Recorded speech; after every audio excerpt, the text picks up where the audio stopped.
Salam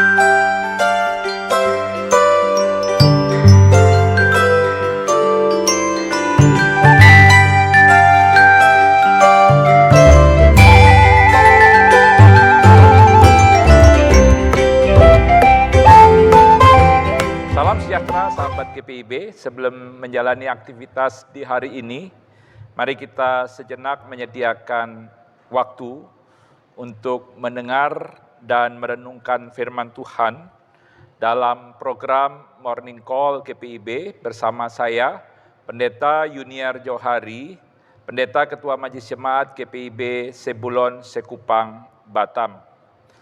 Sebelum kita membaca dan mendengarkan firman Tuhan, mari kita berdoa memohon bimbingan Roh Kudus. Kita satu dalam doa. Ya Tuhan, terima kasih untuk hari yang baru yang Tuhan anugerahkan.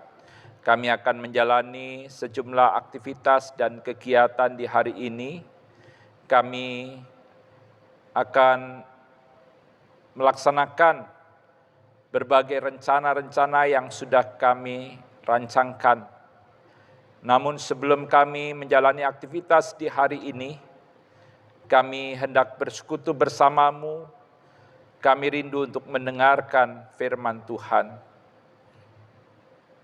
Ketika kami akan membaca Alkitab dan mendengarkan firman-Mu, kiranya Tuhan bimbing kami dengan Roh Kudus, sehingga ketika kami membaca dan merenungkan firman Tuhan, kami dituntun untuk mengerti, memahami, dan kami dapat menjadi pelaku firman-Mu.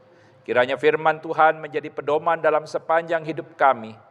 Firman-Mu menerangi jalan kami, sehingga kami tetap berjalan dalam kehendak dan firman-Mu, dalam segala situasi dan kondisi kehidupan yang kami alami. Ya Tuhan, kuduskan layakan hamba-Mu, kiranya hamba-Mu ini Tuhan pakai memperdengarkan kebenaran firman-Mu. Demi Yesus Kristus firman yang hidup, kami berdoa. Amin. Pembacaan Alkitab hari ini diambil dari Kejadian pasal 26 ayat 1 sampai 11 yang menyatakan, terjadilah kelaparan di negeri itu selain kelaparan pertama yang telah terjadi di zaman Abraham. Sebab itu Ishak pergi ke Gerar kepada Abimelek raja orang Filistin. Lalu Tuhan menampakkan diri kepadanya serta berfirman, janganlah pergi ke Mesir, tinggallah di negeri yang akan kukatakan kepadamu. Tinggallah di negeri ini sebagai pendatang, aku akan menyertai engkau dan memberkati engkau, sebab kepadamulah dan kepada keturunanmu akan kuberikan seluruh negeri ini, dan aku akan menepati sumpah yang telah kuikrarkan kepada Abraham ayahmu. Aku akan membuat keturunanmu banyak seperti bintang di langit. Aku akan memberikan kepada keturunanmu seluruh negeri ini. Dan oleh keturunanmu semua bangsa di bumi akan mendapat berkat. Sebab Abraham telah mendengarkan firman-Ku dan melakukan kewajibannya terhadapku, segala perintah ketetapan dan hukum-Ku. Jadi tinggallah Ishak di Gerar. Ketika orang-orang di tempat itu bertanya tentang istrinya, berkatalah ia, dia saudaraku, sebab ia takut mengatakan, ia istriku. Karena pikirnya, jangan-jangan aku dibunuh oleh penduduk tempat ini karena Ribka, sebab elok parasnya. Setelah ia tinggal di sana beberapa waktu lamanya, Abimelek, raja orang Filistin itu melongok dari jendela. Dilihatnya Ishak sedang bercumbuan dengan Ribka istrinya. Lalu Abimelek memanggil Ishak dan berkata, sesungguhnya dia istrimu, bagaimana mungkin engkau berkata dia saudaraku? Jawab Ishak kepadanya, karena pikirku jangan sampai aku mati karena dia. Tetapi Abimelek berkata, Apa ini yang kau perbuat terhadap kami? Dapat saja terjadi salah seorang dari bangsa ini tidur dengan istrimu, sehingga engkau mendatangkan kesalahan atas kami.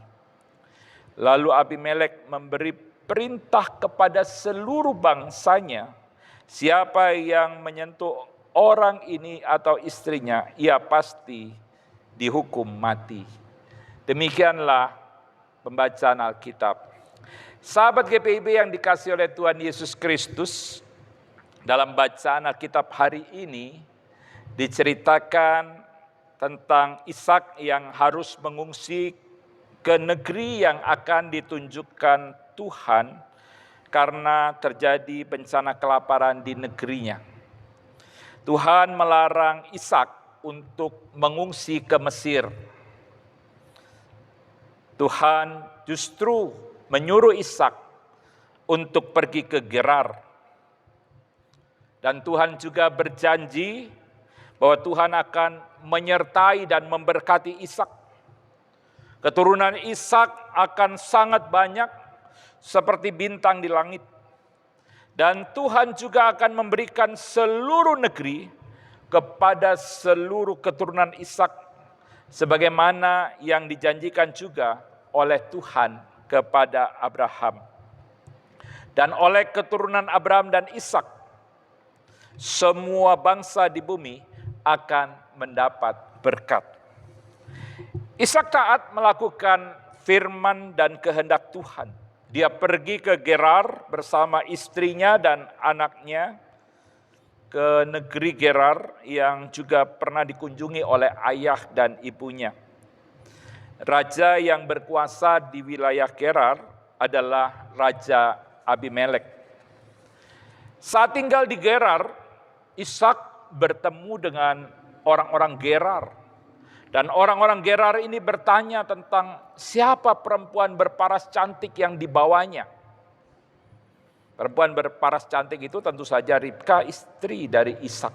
Namun, karena Ishak takut akan dibunuh oleh orang-orang Gerar, maka Ishak mengatakan kepada orang-orang Gerar bahwa Ribka adalah saudaranya, bukan istrinya.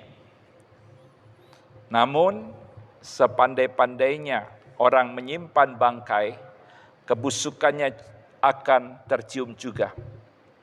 Kebohongan Ishak akhirnya terbongkar ketika pada suatu waktu Raja Abimelek melihat Ishak berjumpa dengan Ribka.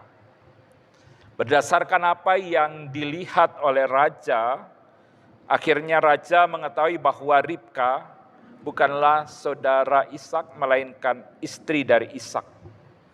Dan raja kemudian menegur Ishak karena kebohongan yang disampaikan Ishak bisa membuat Abimelek dan penduduk yang ada di Gerar melakukan sebuah kesalahan dan mereka akan mengalami penghukuman dari Tuhan.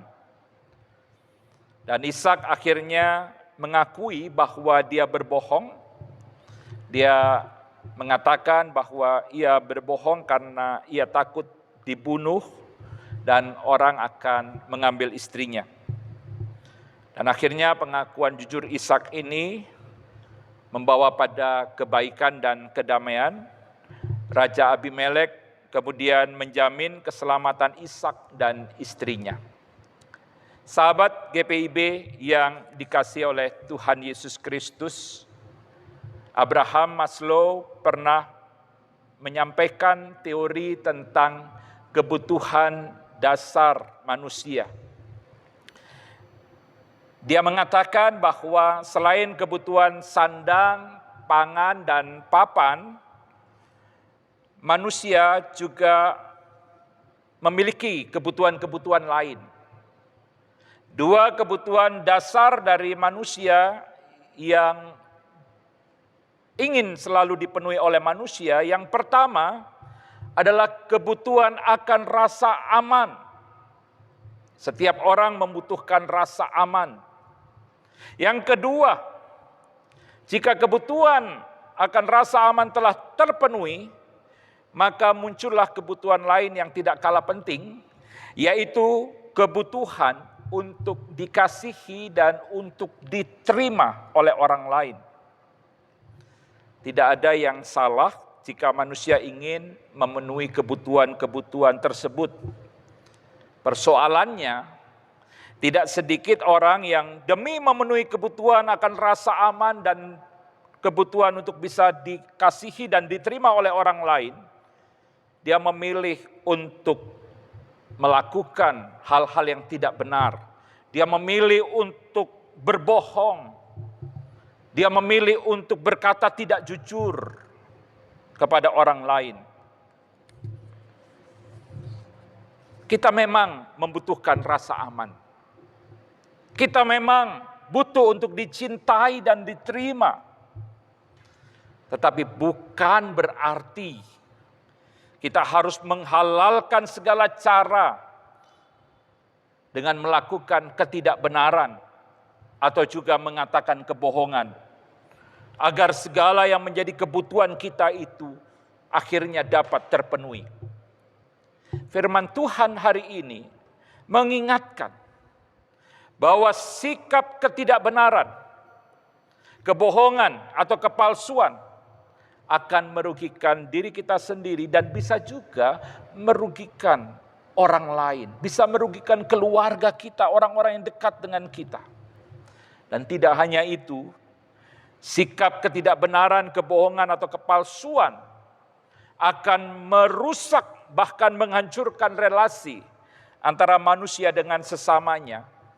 Bahkan bisa membuat kita tidak mengalami kehidupan yang penuh sukacita dan damai sejahtera.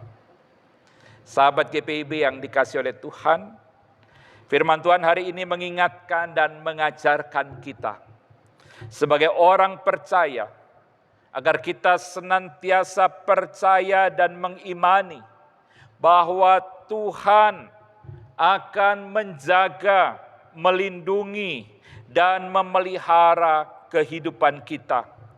Dan Dia akan selalu menggenapi janji-janjinya.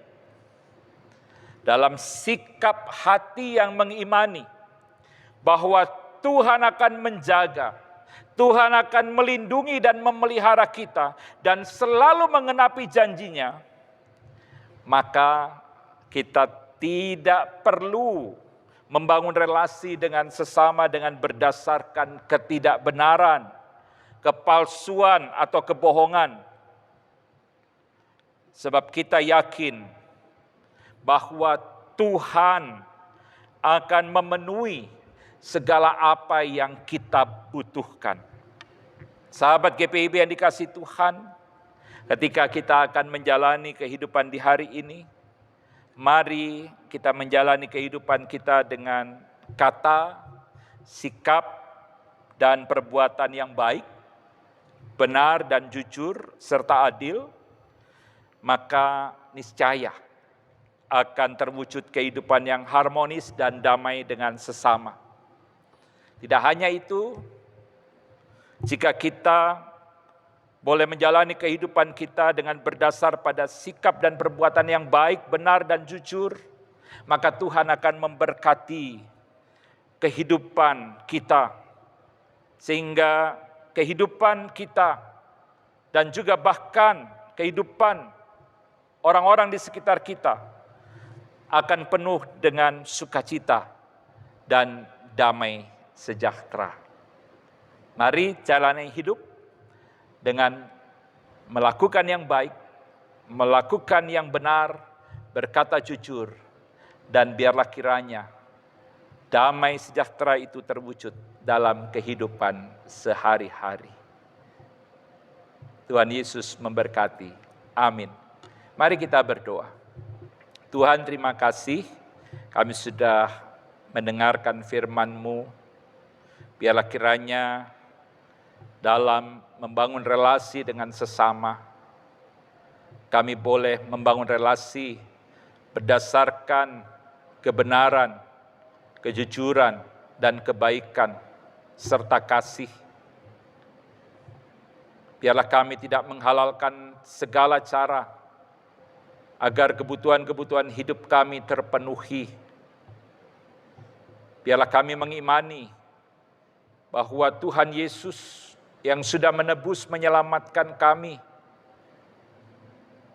akan selalu menjamin kehidupan kami dan Ia sanggup memenuhi segala apa yang kami butuhkan. Kami mohon Tuhan berjalan bersama kami di sepanjang hari ini. Tuhan kiranya memberkati dalam segala hal yang akan kami kerjakan dan lakukan. Berkati segala aktivitas kami, berkati rencana-rencana kami. Tuhan juga memberkati setiap kami yang mungkin saat ini sedang berada dalam keadaan sakit ataupun kelemahan tubuh. Tuhan jamah, Tuhan pulihkan, Tuhan sembuhkan. Bagi yang berduka cita, Tuhan hiburkan, Tuhan kuatkan. Bagi yang mengalami pergumulan, Tuhan kuatkan iman dan pengharapan. Mereka tetap boleh bersandar kepada Tuhan dan mempercayakan diri kepada Tuhan. Sehingga mereka tetap tabah, sabar, dan mereka boleh menang atas setiap pergumulan yang mereka hadapi. Bagi mereka yang memasuki masa usia lanjut, masa pensiun, para janda, duda, anak-anak yatim, piatu, Tuhan menjaga, memelihara hidup mereka semua. Berkati kehidupan keluarga kami, suami, istri, anak-anak, orang tua, dan cucu-cucu kami. Tuhan berkati mereka semua. Terima kasih ya Tuhan. Kami serahkan hidup kami dalam tangan-Mu. Kami mohon ampun atas segala dosa dan kesalahan kami. Dalam nama Tuhan Yesus Kristus, Tuhan dan Juru Selamat kami berdoa. Amin. Selamat beraktivitas, Tuhan Yesus memberkati. Shalom.